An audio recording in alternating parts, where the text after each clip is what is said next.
že lebo tu máme ani nie že problém, ale situácia je taká, že to je veľa rodín domov, ktoré majú obrovské voľné pozemky, ľudia ich nevyužívajú, ľudia ich nemajú vinohrady, už ich nemajú, veľa z nich to šetrí pre vnúčat a neviem koho, že sa raz postavia domy, ale podľa toho územného plánu a podľa toho, že som vás pochopila tak, že keď sa tam niekedy bude postaviť nejaký rodinný dom, bude tam 12 metrov široký profil, že do smerov dovnútra.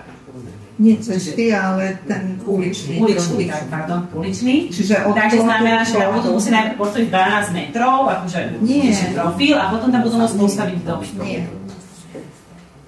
Medzi plotmi musí ostať plocha, ktorá bude mať 12 metrov širšiu.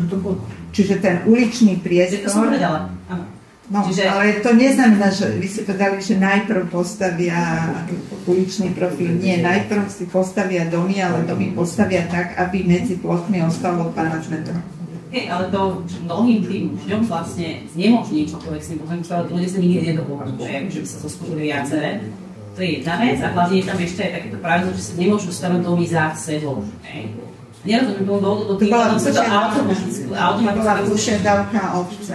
Tým pádom automaticky tí ľudia sú už úplne vyblokovaní a tam nikdy nebude a vznikne to, čo vzniká teraz. OK, no je to požiadavka obce, práve obci ide o to zahusťovanie, že vlastne týmto spôsobom jedným to vyhovuje, druhý to obťažuje. Lebo napríklad, keď máte akože tú polnú ulicu, tak ten sused, ktorý teraz susedí s nejakým pozemkom, a potom sa mu tam postaví 6 rodinných domov, tak sa mu veľmi zmení tá situácia. To tiež musíte uznať, Ja tu rozumiem, ale...